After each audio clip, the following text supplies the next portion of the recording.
So, at the time of uploading this, it is going to be Technoblade's 25th birthday. Happy birthday, Alex. I miss you, brother. I wanted to use this time to reflect on what it's like to lose your idol. I want to kind of dive into how I found Techno, how his content made me feel, how his passing made me feel, and all the cool things that are still going on because of his community, his family, and the supporters. I also want to give you insight to how it feels like to be a fan of Technoblade. Plenty of videos have come out from Technoblade's friends, and they are all incredible. People like Skeppy, Tapel, Tommy in it as well. His video was really good. And I just want to kind of dive into what it was like to be a fan, because it is a different feeling. But it is still one that is raw and many of us will share. I know that if you're like a normal viewer of my channel, you probably won't understand this video, and I get it. It's not going to be for everyone. This one's honestly kind of more so for me. So let me set the scene. Lockdown's happening, COVID's all around, we can't go outside, we're all bored out of our brains, and Minecraft's resurging in popularity. Now, I've loved Minecraft content since when I was young. I remember watching Stampy and DanTDM and all the other greats out there when I was really young, and yeah, it's something I've always really enjoyed watching, even as I got older. So when Minecraft had its inevitable resurge, I was really into it. I was a bit skeptical at first of all the new creators, bunch of new faces on the scene that you'd maybe never even seen before. So I arguably clicked on the most popular surging creator out of the new wave of Minecraft YouTubers, which whilst many of you think may be Dream, I would argue was actually Tommy Innit. Now Tommy Innit is someone who at the time I'd never heard of, but he gained mass popularity through Minecraft. He's absolutely huge right now, and it's all from this Minecraft surge. So I started watching his videos and I thought he was really funny. I can't lie, he was pretty cool. And then I found a video he did with Technoblade. As you can tell, this is where the story gets cool. So, I was watching this video with Techno and I found it to be the funniest thing in the world. I remember just laughing my ass off watching him do his stupid jokes and just kind of like his comedic moments, and oh god. There's so many different segments of the video that still crack me up to this day. I don't know you well enough. Yeah. Sorry, I got distracted by the dog.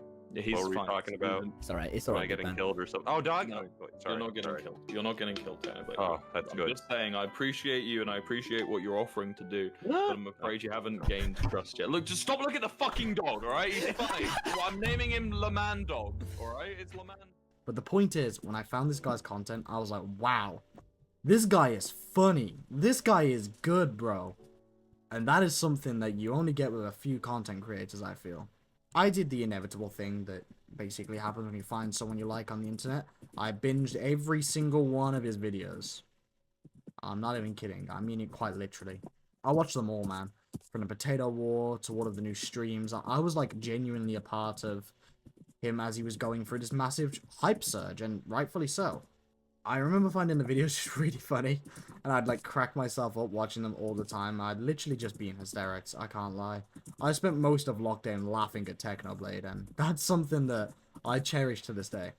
So, you know, I'm now at this point a couple years invested into the channel. I'm really enjoying the guy's content, but unfortunately, he tells everyone the news that he has cancer. Now, this was a bit of a weird shock for me, because I'd never dealt with anyone really saying a diagnosis like this before.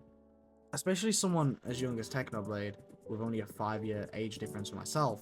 It's a bit of a weird one, I can't lie, to watch someone so young and talented get hit with such horrible news. And it's really eye-opening to how bad cancer is.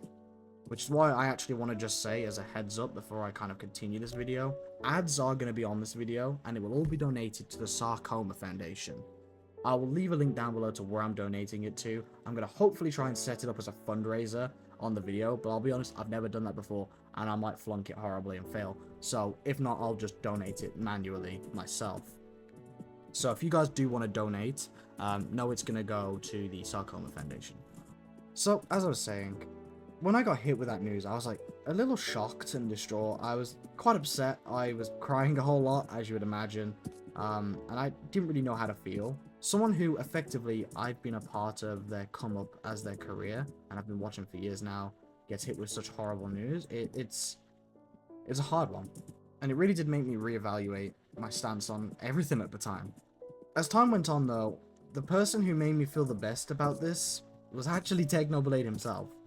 He would be cracking me up with jokes about becoming an amputee, and he always just had this nonchalant, yeah, bro, cancer, I got this mindset, and I really love that. It made a lot of his videos easier to watch, and I don't mean that in the insultive sense. I mean it in the, it was kind of hard to watch his videos without being upset at the time. And the fact he would just joke about this thing that, like, is so serious and just be, like, so casual about, like, yeah, bro, I got this. It was something I really appreciated because it helped me get over the news and find a way to still enjoy his content.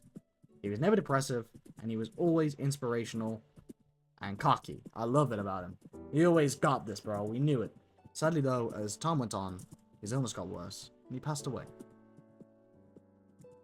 This left me in a bit of a shock, because it's like, okay, one of your favorite creators, one of your idols really, has just passed away. Someone you take great inspiration from in nearly everything you do, and you probably partially stole their personality for the most part. I still have elements of Techno's personality in my videos nowadays. Someone who was basically one of the biggest inspirations for one of your favorite hobbies has passed away. How do you handle that? I at first went and binge watched all his videos. I cried a whole lot, as you would imagine, and I'm sure many other fans did the same. I then also evaluated all the things I'd collected from him over the years.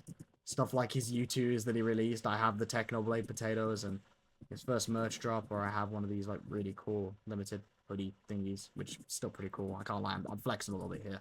And obviously the biggest flex, which is all the awesome memories you have of discovering his content for the first time. One memory that really sticks out to me was I was in college, and I found out the coach I was going to take home was delayed by about 90 minutes. So I messaged my dad, and I'm like, Dad, help, help, help, help. He's like, no, loser. He didn't even say that. And I was like, I don't know what to do, I'm bored. And my dad messaged back, maybe it's time to watch the Potato Wars. And I found that so funny because it was like, wow, this guy is like that big of one of my inspirations. And I spoke about him enough and watched him enough that, like, my dad's in on the joke. My dad is now in on the fact that I watch Technoblade that much that it's kind of a part of what you would expect me to be doing in my free time. And at the time, I just found it really funny because it was like, yep, that sounds about right. And you know what? That's exactly what I did. I did go and watch Potato Wars again. I learned about Sun Tzu and the Art of War. To be honest, I miss Techno still quite a lot. I still watch a lot of his videos. They're always on my recommended page. And what I expected to happen as time went on was I would look back a lot more in sadness. But actually, I don't know if this is just maturing or overcoming. But I actually now look back on it a lot more fondly, and I was just happy to be a part of the time. Whilst obviously I was just a viewer in this grand scheme of things, one little number in his view count, they did a really good job of making me feel a part of everything. It felt like I went on this awesome journey with them, and that's something you can't replicate in any other form of content creation. I don't care whether it's movies, TV shows, games. I feel like with YouTube, there is an element of you're investing in a person, not just a brand, not just actors. Like, this is not a game. This is not an act. This is someone who you are following along with for them. And that's something that I think is really unique about YouTube, and possibly still my favorite thing about the platform. Since then, I've just kind of done my best to look back on it really fondly, and I really have. I'll be honest, I miss those times a lot. I know everyone kind of jokes about how cringy the times were, and there's definitely an element of cringe in there, let's be real, it's Minecraft at the end of the day. But I do miss those times when that content was really popular. I still watch a few people I used to watch from back then, and it's not the same, but it gives me enough of the nostalgia and the same experience that I'm still happy I follow along with those creators. And I'm going to try and wrap the video up now because I feel like I'm waffling a bit too much, but I feel like as time goes by, I reflect on losing an idol like Technoblade really differently as to how I thought I would. I thought I would be angry at the world and too upset to watch any of his videos. But if anything, I just appreciate the time and content we got. And I think it's really cool that I was able to be a part of that. Sorry if this video is a little bit, like, on the depressing side. I assure you, okay, the other takes were far more depressing.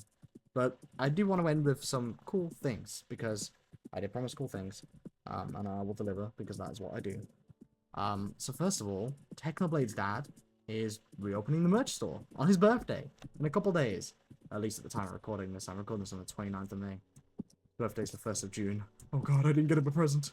But yeah, on his birthday, he's going to be opening the merch store again for people to go and buy merchandise. Now, that might sound silly to some of you, but to me, that's really cool because it's a part of keeping that legacy going, and legacy is important. On top of that, the Discord server for Technoblade's dad is thriving, bro. The Techno fans are there in the hundreds of thousands, and it's great talking to so many like-minded individuals about cool memories and cool collectibles. I'm in there a lot, to be honest, and I find a lot of comfort from it. So yeah, I guess that now that so much time has passed since its passing, it does still hurt a bit, and like I still miss those times a lot, but I look back on them so fondly, and it makes me really appreciate YouTube content as a whole. I'm gonna be linking stuff like the merch store down below. I'm gonna link the Discord servers for Technoblade, and I'm also gonna link some articles and donation links to the Sarcoma Foundation. So if you'd rather avoid me doing all the hassle, feel free to go and donate yourself. And just know, even by watching this video, you've helped support the cause. And that to me is really cool. So, an extra special thank you for watching this time. I do miss Technoblade a lot. And I suppose the one negative is the Minecraft space truly doesn't feel the same without him.